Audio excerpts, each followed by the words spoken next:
Salam sejahtera Malaysia, selamat datang ke channel Fels Lifestyle.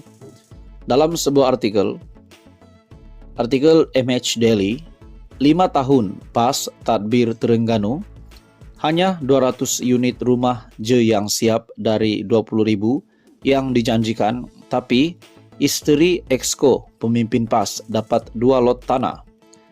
Artikel daripada MH Daily bertarik 13/7/2023. 5 tahun pas tadbir Terengganu, hanya 200 unit rumah yang siap dari 20,000 yang dijanjikan. Tapi istri Exco pemimpin PAS dapat 2 lot tanah. Seorang istri kepada ahli Dewan Undangan Negeri Adun Terengganu dan Exco Kerajaan Negeri didakwa mendapat 3 lot tanah di lokasi strategik dalam kawasan bandar Kuala Berang. Terengganu Coverage mendedahkan wanita terbabit merupakan istri kepada seorang adun yang juga Exco Kerajaan Negeri.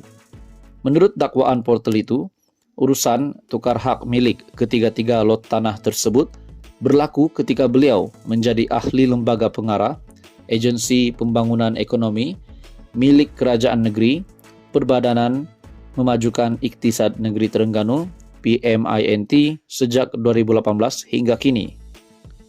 Pada 15 Oktober 2019, 2 lot tanah yaitu 50136 dan 50137 telah ditukar hak milik kepada penama yang beralamat di No 6712 Kampung Sungai Petai, Kuala Berang.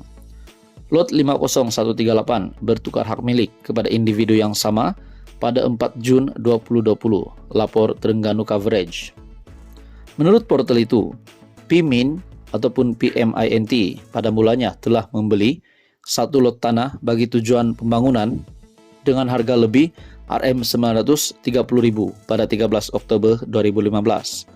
Jelasnya tanah di hadapan pejabat daerah Hulu Terengganu dan IPD Hulu Terengganu itu kemudiannya dipecahkan kepada 3 lot, yaitu 50136, 50137 dan 50138 pada tahun 2017 untuk pembangunan hartanah atau sewaan perniagaan. Seterusnya, PMINT mengeluarkan tawaran iklan Request for Proposal kepada pihak yang berminat untuk menyewa tanah yang terletak di Jalan Ajil, Kuala Berang itu pada Oktober 2018. Mengejutkan, penama ialah istri kepada yang juga Exco Kerajaan Negeri Terengganu. Lebih mengejutkan, adun berkenaan ialah ahli lembaga pengarah PMINT sejak 2018 hingga kini. Katanya, justru Terengganu Coverage menyifatkan wujud pertembungan kepentingan konflik of interest melalui hubungan suami istri membabitkan proses tukar hak milik tanah yang dianggap misteri itu. Adakah wujud salah guna kuasa apabila tanah bernilai tinggi yang dibeli oleh PMINT kini bertukar milik kepada istri ahli lembaga pengarah PMINT? Secara dasarnya, PMINT tidak menjual tanah kosong yang belum dibangunkan kecuali tanah tapak perindustrian, tulis Terengganu Coverage lagi. Bulan lalu, The Corporate Secret mendakwa tanah seluas 11.299 meter persegi berdekatan bangunan Badan Perhubungan PAS Negeri Terengganu bernilai RM29,3 juta dijual kepada Persatuan Isteri, Wakil Rakyat dan bekas Wakil Rakyat Terengganu, Khairunisa, dengan hanya RM500,000.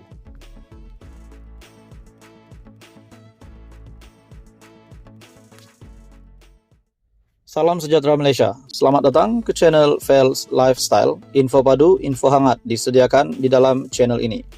Tuan-tuan dan puan, dalam satu artikel berita ataupun sebuah blog daripada Syahbudin.com. Syahbudin kritis dan membina demi negara.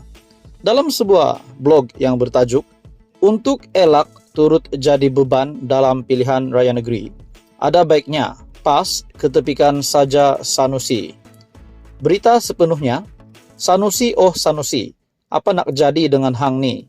Selama ini ramai yang menganggap Menteri Besar Kedah Sanusi Muhammad Noor sebagai pemimpin yang berani, hebat dan begitu menghiburkan ketika berceramah. Ketika berceramah ada saja lawak jenaka dan mereka Yang ditibainya pun banyak dalam bentuk lawak jenaka juga. Tetapi, sesiapa yang mendengar ceramah beliau baru-baru ini, yang memperlekeh Sultan Selangor dalam isu perlantikan Amiruddin Syahri sebagai Menteri Besar pada tahun 2018 lalu, rata-ratanya kini mula mengubah pikiran mereka. Ucapan beliau yang memperlekeh Sultan Selangor itu adalah suatu kebiadaban yang melampau. Apalagi tindakannya membandingkan dengan Sultan Kedah, yang didakwanya lebih hebat, yang tidak mungkin melantik pemimpin Chokia seperti Amiruddin sebagai Menteri Besar. Apa hak Sanusi mempertikaikan Sultan Selangor, sedangkan kuasa melantik Menteri Besar adalah hak mutlak dan kebijaksanaan Baginda selaku negeri. Selain itu, dengan menyifatkan Amiruddin sebagai pemimpin tak cukup inci atau pendek, Sanusi juga secara nyata melakukan penghinaan atas sesuatu ciptaan Tuhan. Walaupun menarik balik kata-kata tak cukup inci itu, perbuatan Sanusi tetap tidak boleh diterima karena beliau adalah pemimpin negeri dan tidak seharusnya begitu celupar menghina bentuk tubuh seseorang bila bercakap di depan halayak yang terbuka. Sadarkah beliau, kalau mahu dikira tak cukup inci, siapa lebih tinggi antara Amiruddin dengan Tuan Ibrahim Tuan Man, timbalan Presiden PAS sendiri? Kenapa juga Sanusi hanya menarik balik kata-kata tak cukup inci yang ditujukan kepada Amiruddin saja, tetapi tidak menarik balik perlekehannya terhadap Sultan Selangor? Dalam ceramah beliau itu, sekurang-kurangnya ada 3 kesalahan telah dilakukan oleh Sanusi. Pertama, beliau secara terang-terang telah menyentuh isu berkaitan 3R, raja, kaum, dan agama. Secara tidak bertanggung jawab, biadab dan melampau. Kedua, menghina physical individu lain secara terbuka dan sengaja. Dan ketiga, menghina sesuatu ciptaan Tuhan kerana sama ada pendek, tinggi, hitam, putih, atau apa juga rupa bentuk seseorang itu, ia adalah ketentuan serta rahasia tentang kebesarannya yang kita sebagai manusia adalah berdosa menghinanya. Dengan 3 kesalahan tersebut, pihak berkuasa wajar mengambil tindakan sewajarnya terhadap Sanusi. Kalau orang biasa didapati menghina sultan atau raja, mereka pasti akan didakwa di mahkamah, dan dalam kes Sanusi ini, pihak berkuasa wajar lebih pantas lagi untuk bertindak. Ini karena sebagai pemimpin, perlekehannya terhadap sultan lebih membawa kesan buruk berbanding rakyat biasa melakukannya. Dan kebetulan PRN Kedah akan berlangsung pada 12 Ogos. Berdasarkan perlakuan Sanusi yang memalukan, inilah masanya untuk pengundi Kedah menghukum beliau dan parti yang diwakilinya. Kedah tidak memerlukan pemimpin seperti Sanusi yang langsung tiada adab dan budi bahasa kepada Tuhan, raja serta sesama manusia. Orang Kedah wajib berasa malu daripada terus berketuakan Sanusi memimpin negeri itu. Dalam hal ini, jika PAS dan PN mahu mengelak daripada turut terbeban dengan apa yang Sanusi lakukan, langkah wajar ialah dengan tidak meletakkan beliau sebagai calon Menteri Besar Kedah lagi selepas ini. PAS dan PN demi nama baik Kedah dan nama mereka sendiri, sebagai parti yang menjajah nama Islam, hendaklah berani menggugurkan Sanusi dan meletakkan pemimpin lain sebagai penggantinya.